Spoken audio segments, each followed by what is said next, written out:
Hey everybody, welcome back to the station and welcome back to the garage on Sean's station. It's a pleasure to have you all back here again. I know it's been a couple months since my last video, and today I'm going to be going over all the new Conrail engines I've collected over the last few months and throughout this entire year. So sit back, let's get excited and go over some Conrail today.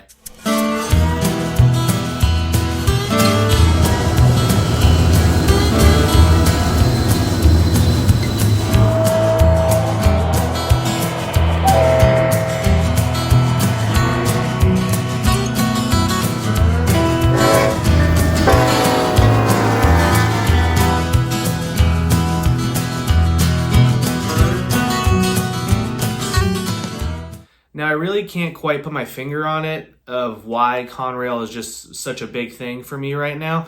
It's just been something I've seen other YouTubers have, and they do a really great job just modeling it, crafting it for like the good little 80s, 90s era that Conrail existed on. I don't know, maybe I've had something about a blue engine in my mind since I was a kid. I don't know where it's from. Something like that, I'm not sure. So Conrail has had a huge impact on the railroading history of America. Starting in the 70s when Penn Central had announced bankruptcy, the federal government stepped in and made the Consolidation Rail Corporation, which was Conrail. And they had all their engines painted blue over time, while they still had the little, leftover paint schemes from Lackawanna, Pennsylvania, Penn Central, New York Central, all of those together. But Conrail mainly existed to help unify all the freight railroads on the eastern half of the country, since all of them were bankrupt from joining Penn Central, rest in peace. But Conrail did a lot of good, and it lasted for a pretty long while, and it still exists today in areas of Detroit, North Jersey, and South Philadelphia. I used to work on those territories when we would deliver our trains from Harrisburg to Jersey or Morrisville, Philadelphia. So very, very cool to kind of see how Conrail still kind of exists out there, their rules of operations, but they play a great history in the heritage of our American railroads.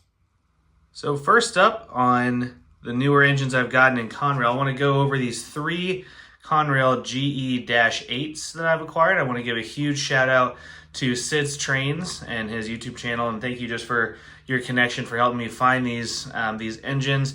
Found through a great source for a great price, and I truly appreciate all his help to help me find them here.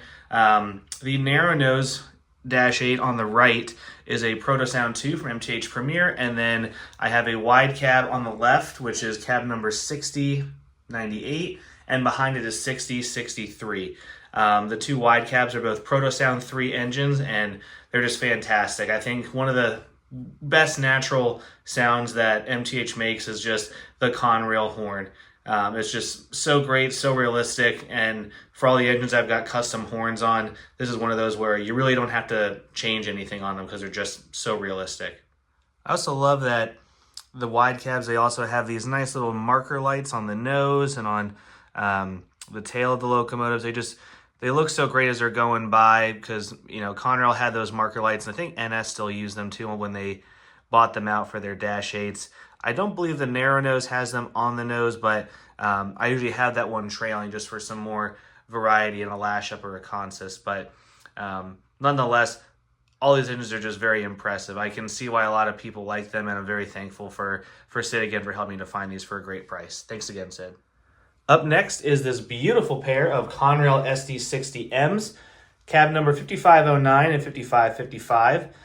The powered one is 5509 is a Protosound 2 from MTH Premier, and 5555 is non-powered.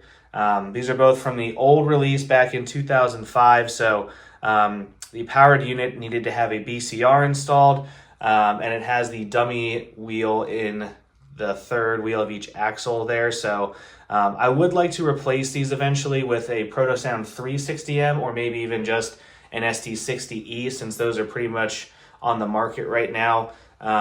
Just do a simple shell swap, adjust some of the bulbs and the lights so just they can be modernized, run a little bit smoother, have some better sounds. But I did want to give a shout out to my good friend Hudson Henry for selling me this pair of Conrail engines for an amazing price. They run incredibly and they look great, and I'm really thankful for the great deal, man. Thanks for letting me convince you to sell these to add to the collection. So these ones are for you. Up next is this beautiful Conrail quality SD70MAC. I was told about this engine from my good friend Preston, so shout out to Preston for helping me find this engine on eBay. The seller was doing a best offer, so I sent him one and he took it immediately. And the greatest thing about this was that I was looking for a Conrail engine by the York Train Show in the spring of this year, and there was none for me to find. So I decided, you know what, we're going to get this one just before the spring show, and that's exactly what we did. So it's a beautiful engine. It runs great. It is MTH Premier Proto Sound 3. Absolutely stunning. Great sounds, great lights, and great features. I love having this. It's a good third engine to lash up with the 60Ms, and they're just fantastic. So really love this engine, and thanks again, Preston, for helping me find it on eBay. And last but certainly not least is this beautiful pair of Conrail SD80MACs. These were the most powerful engines on Conrail's roster. They could haul up to 5,000 horsepower. Just incredible. They usually were together in pairs. If you really look on YouTube, from what I've looked on them, I don't see them lashed up with any other type of power. If they do, it's like a rarity, but Conrail like to run two of these, mainly up on the northeast area in Boston and Maine, and just have these go up through the mountains up there. But these are some beautiful engines. The powered one is 4101 and the non-powered is 4126. I recently acquired 4101 on Facebook. There is a nice guy selling his Proto Sound 3, and super nice guy, gave me a great deal. And 4126 I found on eBay. Non-powered, beautiful engine. I love having both of these together because they look fantastic hauling freight, because that's just what Conrail used them for. Heavy freight haulers up the mountains and along their territory. So can't wait to run these for you all. But I would like to say that these are honestly my favorite of the engines I've gathered for Conrail. I don't know why. Maybe it's just because they're like the longest ones, the biggest ones. But maybe I'm just because I'm personally an EMD fan. But these engines are just incredible. They run great, and can't wait to get them fired up for you. So I've got the layout all powered up right now, and one of the things I just wanted to quickly go over is I had to do some more wiring. Maybe this inner loop, as you can tell, this inner loop is being like a yard track, storage track where I can park trains, this Amtrak train back there. A lot of that drew out a ton of power, and it stopped engines. So like right over there where the 80MACs are, they would just stall. So I had to go underneath the table, get out my 12-port terminal here, and just add some more feeder wire to it to make sure that there is a better current spread out. And we are all good now on that. But I just wanted to share that sometimes on even a layout this small, with all the things I try to park and everything here, it does take a lot of power. So you can do something simple by adding some feeder wire under the layout to make it powered and great. All right, first up we've got the Conrail Dash 8 consist. You got the two wide cabs up front and then the narrow nose as the third unit. So let's fire it up and check it all out.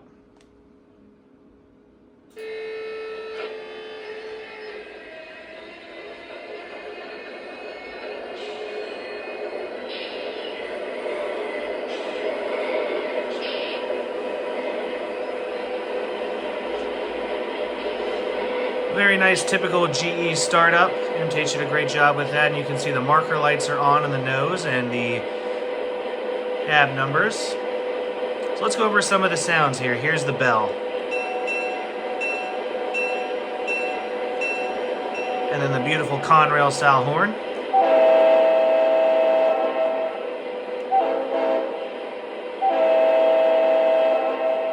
Always sounds amazing to me. It's always just great. Go over some of the crew talk.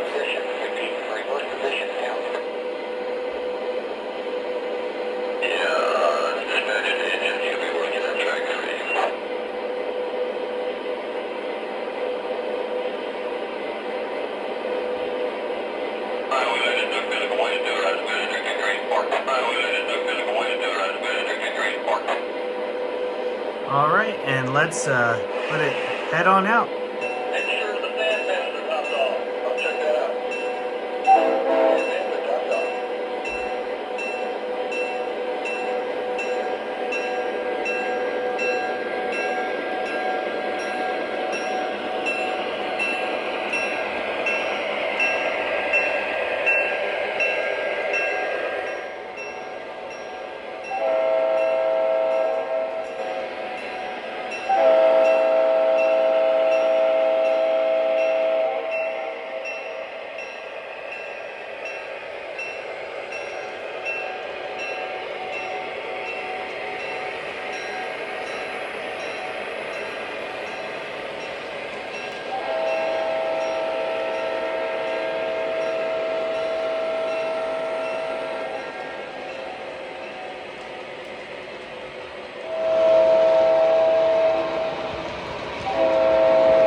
right, and up next, I'm going to power up my favorite, the SD80MAC. Again, this is Proto 3 by MTH Premier.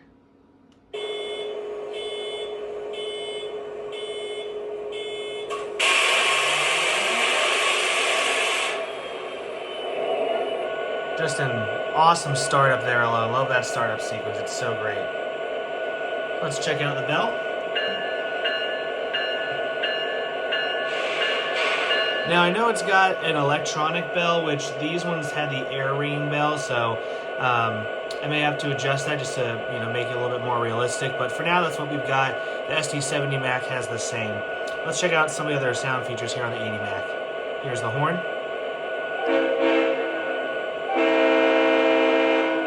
Another great typical Conrail horn. Let's get it moving here. You got it hauling a nice, decent sized freight train. Let's let it head on out.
All right, and then let's get these 60Ms going on here. Again, this is a Proto 2 version, so it sounds a little bit older, not as, realistic in sounds, but they still look great. So this is the XD60Ms.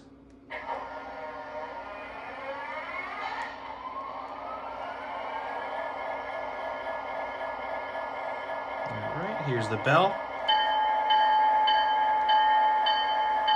And here is the horn.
All right, and here we go.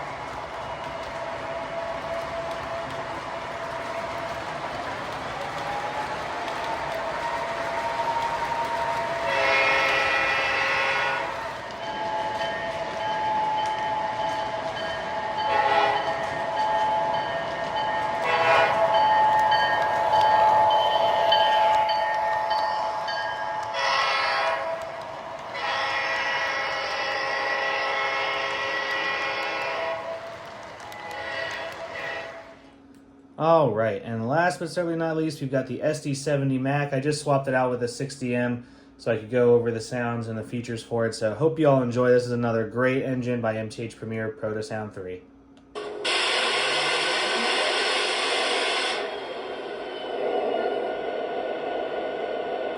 It's got working ditch lights.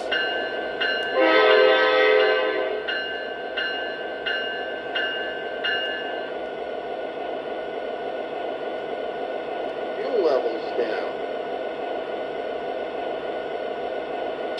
See you next ship. See you next ship. All right, let's let it pull on out with a nice freight train.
So there you have it, folks. That was Sean's Station, episode 7, going over all of the Conrail engines I've acquired over this past year. Let me know in the comments below which one you liked the most, which one your favorite is just in general. And stay tuned for the next episode. We're going to be going over modern NS freight with Amtrak as well. Looking forward to get some of those engines back out here on the layout with those custom sounds. So stick around for that. Don't forget to like and subscribe, and we will see you next time. This is Sean Station, signing off.